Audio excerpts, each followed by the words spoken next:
Assalamualaikum warahmatullahi wabarakatuh. Halo adik, jumpa lagi dengan Karawan. Kita kali ini akan membahas soal kelas 7 SMP ya.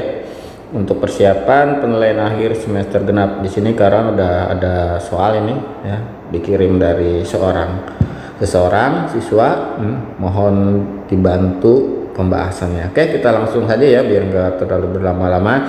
Di sini sudah ada nomor 1, bentuk sederhana dari 30 banding 54. Ini sederhanakan saja langsung adik. Kalau 30 banding 54 kita bagi dengan angka yang sama. Angka berapa? Boleh dari 2, boleh dari 3. Karawan langsung ambil bagi 6 karena sama-sama bisa dibagi 6 ya. Dibagi 6 berarti adalah 5. 54 dibagi 6 adalah 9. Jadi jawabannya adalah 5 banding 9. Nah gitu ya adik ya, gampang ya. Selanjutnya yang nomor 2, bentuk sederhana dari 4/7 bagi 2/3. Nah ini juga tidak terlalu rumit ya, ini pelajaran SD, jadi kamu tinggal dibalik saja nantinya. Jadi 4/7 tetap ya, bagi jadi kali ya, 2/3 dibalik jadi 3/2 gitu ya. 4 sama 2 bisa kita coret ya, sama-sama dibagi 2, ini jadi tinggal 2, ini jadi 1. Tinggal 2 kali 3 6 ya, kemudian 7 kali 1 7, jadi jawabannya adalah 6/7 ya. Nomor 3, bentuk sederhana dari 20 cm berbanding 0,4 desimeter adalah titik-titik. Oke, di sini dari perhatikan ada cm sama dm, itu tidak sama satuannya. Yang kita harus samakan dulu ya satuannya ya, biar sederajat.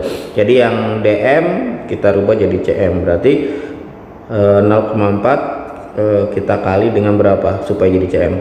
Dikali dengan 10 karena posisinya adalah satu tangga ya. Di dm itu adalah satu tangga, di bawahnya cm. Jadi 0,4 dikali 10 adalah 4 cm ya. Berarti bentuk sederhana perbandingan 20 berbanding 4 cm atau 20 cm banding 4 cm adalah dibagi 4 ya. Kita bagi 4 jadi 5 banding 1. Maka jawabannya adalah 5 banding 1. Selanjutnya nomor 4, bentuk sederhana dari 2 ton banding 2 kuintal adalah. Oke, jadi beda lagi satuannya, ini ton, ini kuintal ya. Maka kita samakan, berarti yang dirubah adalah ton jadi kuintal. Ton, 1 ton berapa kuintal? 1 ton itu sama dengan 10 kuintal. Jadi ini dikali 10 ya. Jadi 20 kuintal berbanding 2 kuintal. Maka tinggal sederhanakan saja, yaitu sama-sama dibagi 2, yaitu dibagi 2, 20 bagi 2 10 ya, 2 bagi 2 1. Jadi pada jawabannya adalah 10 banding 1. Nomor 5, bentuk sederhana dari 60 buah banding 2 lusin. Oke. Nah, yang kita rubah adalah lusinnya ya menjadi buah. 1 lusin adalah 12 buah ya. Berarti kalau 2 lusin ada 24 buah. Berarti 60 banding berarti kan 60 banding 24. Kita sederhanakan. Kita bagi 12 boleh ya. Berarti bagi 12 berarti 5 banding 2. Jadi jawabannya adalah 5 banding 2. Nah gitu ya. Nomor 6, yang merupakan perbandingan senilai antara dua besaran di bawah ini adalah. Lihat pilihannya adik ya. Kita cek yang optionnya, yang A banyak S yang tak terjual dengan uang yang didapat. Ini bisa jadi ya senilai ya. Jadi S yang tak terjual berarti ada S yang terjual dong dan uang yang didapat. Kemudian waktu dan kecepatan, kalau waktu dan kecepatan ini berbalik nilai ya. Kalau yang B itu berarti udah bukan ya, ini bukan ya. banyak sapi dan banyak rumput yang dimakan. Ini bukan ya. Yang C, banyak pekerja dengan waktu udah menyelesaikan pekerjaan. Semakin banyak pekerjaannya maka waktu pekerjaan yang diselesaikan makin cepat ya, makin berkurang. Berarti ini tidak, ini senilai berbalik nilai. Nah jadi jawabannya udah pasti yang A ya, karena misalkan es yang tak terjual maka pendapatannya berkurang ya, karena tidak laku ya. Kalau penjualannya banyak maka uang yang dapat juga ikut banyak. Jadi jawabannya yang A, itu untuk nomor 6.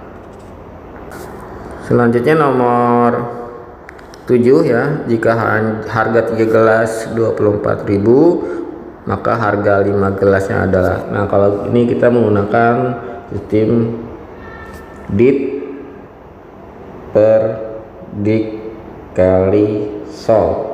Dit ditanyanya yang 5 gelas ya, per diketahuinya 3 gelas dikali 24.000. Kita tinggal coret tuh, 24 sama 3 8 kali 5 berarti 40 tambah nolnya. Nah jadi jawabannya 40.000 ya, gitu caranya ya. Nomor 8, dalam 15 jam seseorang dapat menjahit 8 kemeja, maka waktu yang diperlukan untuk menjahit 16 kemeja berapa jam? Ini caranya sama adik ya, dik sol saja. Yang ditanya siapa, diketahuinya siapa, soalnya gitu ya. Yang ditanya kan 16 kemeja ya, yang diketahui 8 kemeja ya. Nah 8 kemeja itu berapa jam, itu yang jadi soalnya, itu 15 jam. 16 bagi 8 2 ya kan, 2 kali 15 berarti 30 jam. Maka jawabannya adalah 30 jam. Nomor 9 ini jarak dua kota pada peta adalah 20 cm. Jika skala peta 1:900 maka jarak dua kota sebenarnya. Nah berarti ini tentang skala ya adik ya. Yang ditanya itu adalah jarak sebenarnya, JS, jarak sebenarnya. Berarti kita tinggal ukuran peta atau jarak pada peta ya dikali skalanya berarti bukan yang 1:100 diambil, cuma 900 nya aja ya. Jadi 20 dikali 900.000. Nah hanya itunya saja diambil, satunya nggak bisa diambil. Berarti 2 kali 9 18, nolnya ada berapa? 1 2 3 4 5 6. Satuannya masih cm, dijadikan kilometer berarti yang hilang adalah nolnya 5 hilang ya, sisa 180 km. Ingat ya, 1 km itu 100.000 cm ya, nolnya ada 5 ya, itu ingetin. Nomor 10, skala dari satu gambar rencana 1:600. Jika tinggi gedung pada gambar rencana 2,5 cm maka tinggi gedung sebenarnya adalah, berarti sama ini jarak sebenarnya ya, atau tinggi sebenarnya. Seperti tadi lagi, jarak pada peta atau gambar dikali skalanya. Ini jarak pada petanya 2,5 ya kan ya, dikali 600. Koma kita bisa coret satu nolnya ya. Ini koma bisa kita hilangkan ya, komanya bisa kita hilang, tapi saatnya karena di belakang koma ada 1, kita coret 01. Tinggal 25 kali 60 ya. 25 kali 60 berapa jadi? Berapa?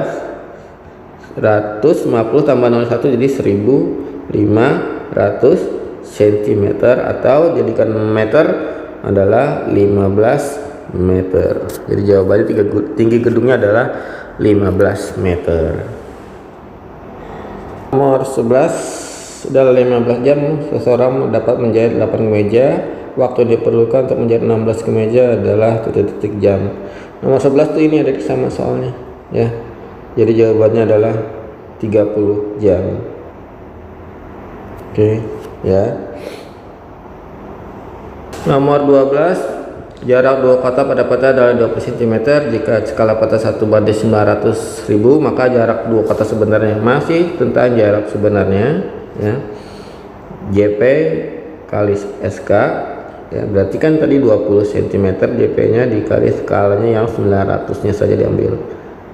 Nah, 2 kali 9 18, 0 yang tersisa ada 6, ya, cm.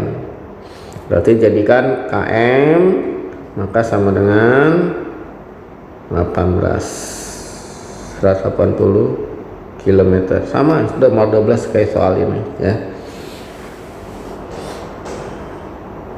Nomor 13, skala dari suatu gambar cat 1/500. Jika tinggi gedung pada gambar rencana 2,5 cm, maka tinggi gedung sebenarnya adalah. Ini nomor 13 sama kayak nomor 10 ya adik, ya. Soalnya sama, jadi jawabannya 15 meter, ya. 14, jarak sebenarnya dua wilayah adalah 13 km. Jarak kedua wilayah tersebut pada peta berskala 1/650.000 adalah titik-titik. Nah, kalau ini baru ditanya JP nya adik, ya. JP berarti JS dibagi SK yang 13 km dibagi 650.000. Nah, yang 13 km kita rubah jadi cm karena skala itu menggunakan cm, ya. Berarti tambah nolnya 5, itu 2, 3, 4, 5 dibagi 650.000. Oke, 0, 4 coret bawah, atas juga 4 coret, ya. Nah, tersisa 130 bagi 65. Udah pasti tahu jawabannya, ya. 130 bagi 65 adalah 2. Jadi jawabannya 2 cm karena satuannya udah cm. Itu nomor 14, ya. Selanjutnya nomor 15, diketahui jarak dua kota 55 km. Jika kedua kota digambar pada peta dengan menggunakan skala 1/500.000, maka jarak kedua kota tersebut pada peta. Masih sama, bahas tentang JP, ya. JS bagi SK. Nah, 55 km dibagi 500.000. Kan tadi 55 nya kita rubah jadi satuannya cm tambah nolnya 5, jadi 5.500.000 dibagi 500.000. Otomatis nolnya bisa kita coret semua nih, habis 5 ini juga 5, tinggal 55 bagi 5, jawabannya adalah 55 bagi 5 jawabannya adalah 11 cm, ya. Oke, jadi jawabannya 11 cm. Nomor 16, pernyataan berikut yang merupakan perbandingan berbalik nilai. Ingat, berbalik nilai, ya, bukan senilai tapi berbalik nilai. Yang pilihan A, banyak ternak dengan waktu menghabiskan makanan. Oke, kita simpan dulu. Banyak pulpen dengan harga pulpen. Oke, ini senilai, ya, ini berarti bukan berbalik nilai. Lama menginap dengan biaya menginap, ini juga bukan. Waktu tempuh diperlukan dengan jarak yang ditempuh. Waktu tempuh yang diperlukan dengan jarak ditempuh. Ini bisa jadi, ya. Oke. Waktu tempuh yang diperlukan dengan jarak ini tidak, ya, berarti bukan berbalik nilai. Jadi udah pasti pilihan yang ada yang A. Banyak ternak dan waktu menghabiskan makanan. Jadi semakin banyak ternak maka makanannya semakin berkurang, ya. Tapi kalau sedikit ternaknya maka makanan masih banyak, lama habisnya, ya. Jadi jawabannya yang A. Nomor 17, suatu pekerjaan dapat diselesaikan oleh 30 orang selama 48 hari. Jika pekerjaan tersebut akan diselesaikan dalam waktu 40 hari, banyak lama pekerjaan diperlukan adalah. Oke, perhatikan adik, tadinya 48 hari. Nah, ternyata ingin dikerjakan 40 hari, artinya mengalami pengurangan hari kerja, ya.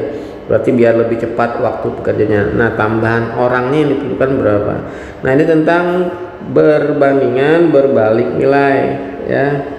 Perbandingan berbalik nilai. Nah, kalau yang tadi kita bahas adalah perbandingan senilai, sekarang berbalik nilai. Nah, kalau model begini, cara mudahnya adalah dengan rumus tadi. Cuma tadi kan dit per dit kali sol, tapi sekarang dibalik. Diketahui per ditnya ditanya di bawah dikali sol. Itu. Yang ditanyakan di bawah yaitu yang 40 hari ya. Yang diketahuinya 48 hari dikali 30. Kita coret namanya ya. Nah, 48 bagi 4 itu kan 12 ya. 12 kali 3 sama dengan 36. Nah, berarti butuh 36 orang. Asalnya cuma 30 orang. Jadi harus ada tambahan berapa supaya 36 orang? Maka tambahannya udah pasti 36 dikurang 30, maka tambahannya adalah 6 orang. Ya, mudah-mudahan bisa menangkap ya, sudah bisa memahami ya. Nomor 18, seorang pedagang buah membeli 3 buah durian. Ia membayar dengan 3 lembar uang 100 ribuan dan mendapat uang kembalian sebesar 15.000. Ini yang ditanyakan apa ya adik ya? Ini tidak jelas soalnya. Oke, kita anggap misalkan ditanyanya harga 1 buah duriannya. Berarti ini 3 lembar uang 100 ribuan berarti 300 ribu ya. 300 ribu dapat kembaliannya 15.000, kita kurangkan. Berarti dia sebenarnya bayarnya berapa? Ini berarti 300 dikurang 15.000, 285.000. Kan ada 3 durian, maka kita bagi 3 ya. 285 ribunya kita bagi 3. Jadi harga 1 duriannya itu berapa? Berapa ini? 95.000. Nah, jadi 1 durian itu harganya 95.000 ya. Itu kalau yang ditanya hanya 1 buah durian. Nah, kalau dia mau jual lagi, nah terserah dia, terserah pedagangnya ya. Yang penting di atas 95.000 ya. Itu nomor 18. 19, perhatikan 2 bangun trapesium berikut. Jika panjang DC nya 15 cm, yang ini ya 15 cm, kemudian AB nya 20 cm, kemudian jarak garis DC dan AB, berarti ini jaraknya dari sini ke sini ya, atau tingginya itu 10 ya. Maka luas trapesium, nah adik rumus luas trapesium masih ingat tidak ya? Sisi atas atau jumlah sisi sejajar ya, atas tambah bawah kali tinggi bagi 2, atau kita tuliskan rumus gitu, A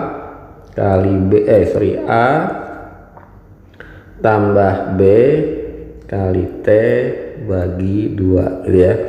Nah, A tambah B berarti 15 tambah 20, 15 tambah 20 35 dikali 10 tingginya yang ini ya, 10 bagi 2. 10 sama 2 kita coret jadi 5, tinggal 35 kali 5 berapa? 175. Maka luas trapesiumnya adalah 175 cm persegi ya, seperti itu. Hafalin rumusnya. Nomor 20, hasil ulangan semesteran agung adalah sebagai berikut. Oke, kemudian median dari nilai ulangan tersebut. Oke, kalau median itu apa adik? Ya, yaitu nilai tengah dari seluruh data ya. Tapi syaratnya datanya harus diurutkan dari yang paling kecil sampai yang terbesar. Oke, karena di sini sedikit datanya kita bisa urutkan saja. 70 yang paling kecil ada 1, 75-nya ada 1, 2, 3, habis 75 80-nya ada 1, kemudian habis itu 85-nya ada 3, selanjutnya habis 85 90-nya ada 2, 90 ada 2, selanjutnya lagi enggak? Oke, nggak ada lagi. Kita cek dulu ini ada berapa semuanya. 1 2 3 4 5 6 7 8 9 10. Kita cek 1 2 3 4 5 6 7 8 9 10. Oke, pas ya. Selanjutnya kita cek mana yang paling tengah. Tadi ada 10 data. 1 2 3 4 5, berarti di sini ya. Nah, maka mediannya 80 tambah 85 bagi 2 ya. 80 tambah 85 berarti 165 bagi 2. Berarti 165 bagi 2 berarti 82,5. Nah, di mediannya adalah 82,5. Satu, perhatikan tabel berikut ini. Oke, di sini tanyakan modus. Modus itu apa, adik? Modus adalah nilai data yang paling sering muncul atau yang paling tinggi ya pada frekuensinya. Oke, kita cek frekuensinya yang paling besar berapa? 10 ya, yang paling besar. Nah, jadi yang disebut modusnya yang mana? Yaitu yang 7-nya ini. Jadi jawabannya nilai 7, bukan angkanya. Ini hanya untuk mengetahui siapa yang paling besar di frekuensinya. Ya, 10 ini hanya untuk mengetahui siapa yang paling tinggi frekuensinya. Kita cek 10 itu punya si 7. Jadi jawabannya adalah nilai 7. Gitu ya caranya menentukan modus dari tabel. 22, untuk tabel soal nomor 21, tentukan jumlah siswa yang mendapat nilai yang kurang dari 7. Perhatikan ya, nilai yang kurang dari 7, tapi ada jumlah siswanya ditanya, jumlah siswanya yang nilainya kurang dari 7 itu nilai berapa saja, yaitu 6, 5, 4. Jadi yang 6, 5, 4. Nah, berarti orangnya itu yang ini yang bawahnya ya, yang 2, 5, 8. Nah, itu kita tinggal jumlahkan saja ya, 2 tambah 5 tambah 8, jumlahnya ada 15 orang. Cuma begitu ya, dari cara jawabnya. Tapi ingat pertanyaannya disimak, nilai yang kurang dari 7. Ada juga nilai misalkan yang lebih dari 7. Nah, cara menghitungnya juga berarti yang hanya lebih dari 7 saja, yaitu yang 8, 9, dan 10, baru dihitung jumlah orangnya. 23, perhatikan diagram lingkaran berikut ini. Diagram di bawah ini menunjukkan tentang kegambaran siswa terhadap mata pelajaran. Jika jumlah siswa 240 siswa, maka jumlah siswa yang gemar mata pelajaran Penjas adalah. Oke, perhatikan diagram lingkarannya adik ya. Sekarang kita lihat yang diketahuinya adik. Di sini matematika ada 44 derajat, IPS-nya ini 70 derajat ya, karena nggak ada satuannya nih, berarti 70 derajat. IPA-nya siku-siku berarti 90 derajat. Nah, sisanya untuk IPS ini berapa adik? Ingat, satu lingkaran adalah 360 derajat ya. Berarti kan kalau mencari Penjas itu kan derajatnya ya. Berarti kan 360 dikurang 90 tambah 44 ditambah 70, berarti 360 dikurang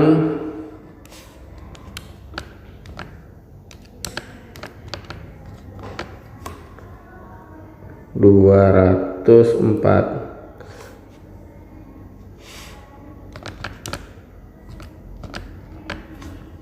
360 dikurang 204 berarti 156 derajat. Maka Penjasnya adalah 156 derajat. Nah, kemudian di soal diketahui jumlah seluruh siswanya adalah 240 soal. Kita masih menggunakan dit per dit kali sol ya. Yang ditanyakan yang Penjas yang 156. Yang diketahui seluruhnya adalah 360 derajat. Soalnya itu seluruhnya yaitu 240.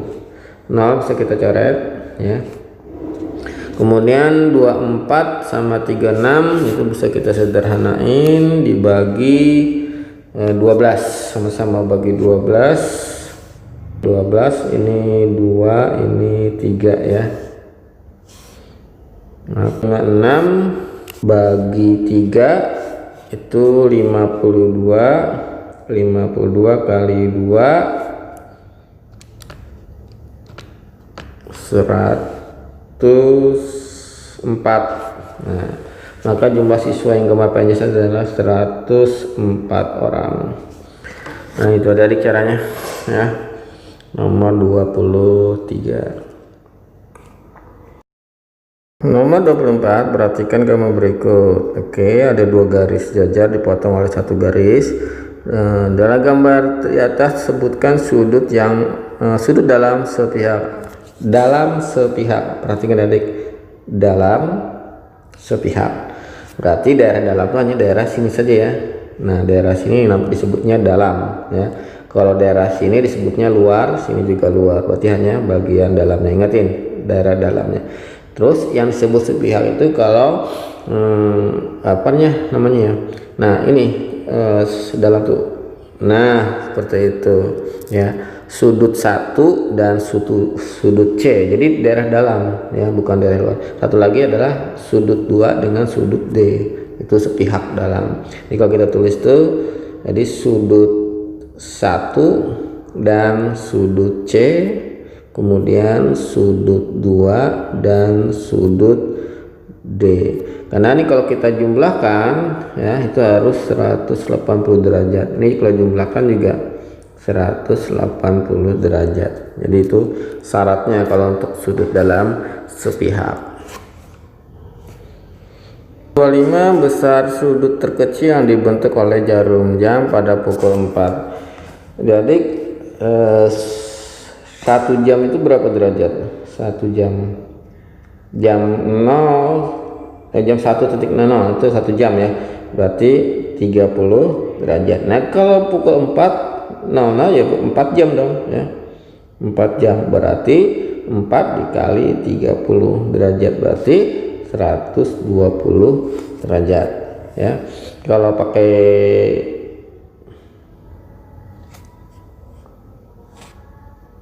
jam ya, jadi 12 6 3 9 1 2. Nah, ini kan jam 1 ya tuh ya, 30 derajat tuh terbentuknya. Kalau jam 2 30 juga, tapi 30 tambah 30. Jam 3 tambah lagi 30. Kalau jam 4 ya udah tambah 30 lagi. Berarti jadi 120 derajat. Yaitu yang nomor 25.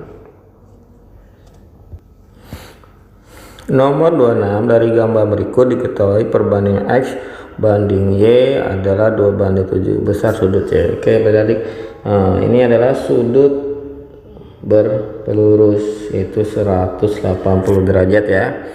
Oke, kemudian ini kalau X tambah Y, ini perbandingannya kita lihat X tambah Y, yaitu kan 2 tambah 7 sama dengan 9. Karena yang ditanyanya adalah yang Y, maka kita pakai diksol saja lagi. Nah, yang ditanya adalah yang Y ya. Y itu yang ini nih 7 ya, Y nya 7. Sedangkan yang diketahui adalah X tambah Y itu 9 dikali 180 derajat. Ya udah, kita coret 9 sama 18 2 jadi 20. Jadi 7 kali 2 14 tambah 0 jadi 140 derajat. Nah, itu kalau mencari Y nya. Kalau mencari X nya sama saja ya. Y nya itu X nya itu 2 ya. 2/9 dikali 180 derajat. Sama caranya seperti tadi ya. Berarti 40 derajat. Nah, ya jawabannya 140 derajat. Harga sepatu di toko Mujo 150.000. Karena menjelang lebaran, toko tersebut memberikan diskon sebesar 20%. Andre membelinya di toko tersebut. Berapa rupiahkah yang harus dibayar oleh Andre untuk membeli sepatu tersebut? Berarti di sini ada diskon ya adik-adik ya. Ada diskonnya sebesar 20%. Kalau diskonnya 20%, maka kita bayar cuma berapa persen? Bayarnya cuma jadi 100 dikurang 20% ya, bayarnya cuma 80% doang kan. Oke. Nah, berarti kita tinggal hanya mencari 80% dari 150.000. Berarti bayarnya berapa? Itu berarti 80% atau 80 per 100 dikali 150.000. Coret nolnya nih, 1 2 1 2. Tinggal kita hitung dulu, 8 dikali 15 berapa? 120. Nolnya tersisa tadi berapa? Ada 3, berarti 120.000. Jadi Andre hanya membayar 120.000 ya. Jadi kita langsung ke inti pertanyaan saja, berapa rupiah yang harus dibayar, yaitu 120.000. Jadi nggak perlu mencari berapa besar diskonnya, nanti muter-muter ya. Jadi seperti itu caranya. Nomor 28, sebuah karung yang berisi beras bertuliskan bruto 100 kg dan tara 2%, tentukan neto beras tersebut. Nah, adik udah tahu kan tara itu apa? Tara itu adalah berat kemasannya ya, 2%. Kemudian kalau neto itu adalah berat bersih. Nah, jadi yang nasib neto itu adalah brutonya dikurang taranya ya. Jadi 100% dikurang 2% ya. Persen netonya itu berarti kan 100% dikurang 2%. 100 kurang persen berarti 98%. Nah, tinggal berat bersihnya sendiri dalam satuan kilogramnya berarti 98% atau 98 per 100 dikali 100 kg. Maka coret aja nolnya, berarti tinggal 98 kg. Nah gitu adik ya, biar nggak muter-muter kalian kalau dalam menjawab soal ya. Nomor 29, keuntungan diperoleh pada saat apa?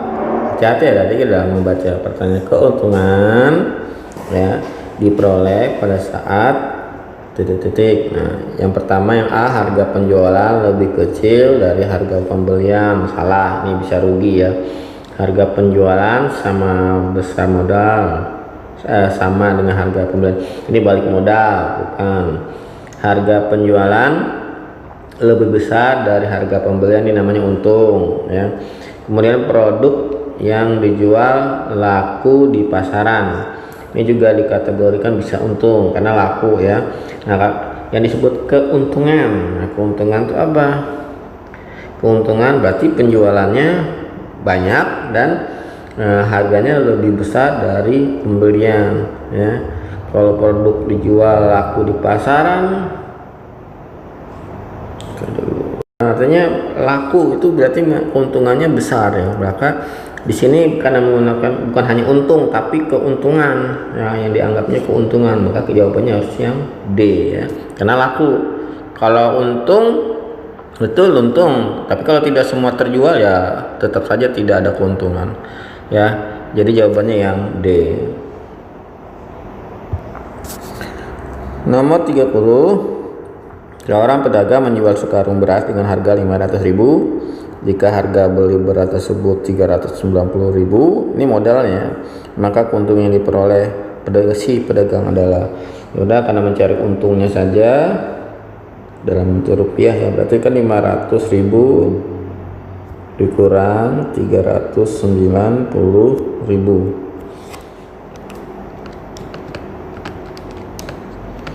maka keuntungannya adalah 110.000 rupiah ya. Oke, itu adik pembahasan penilaian akhir semester 2 semester genap ya. Silakan komentarnya atau kritiknya boleh silakan kirimkan di kolom komentar. Oke, untuk pembahasan kali ini sudah selesai ya. Kita nanti lanjut ke pembahasan soal yang lain. Terima kasih atas perhatiannya. Assalamualaikum warahmatullahi wabarakatuh.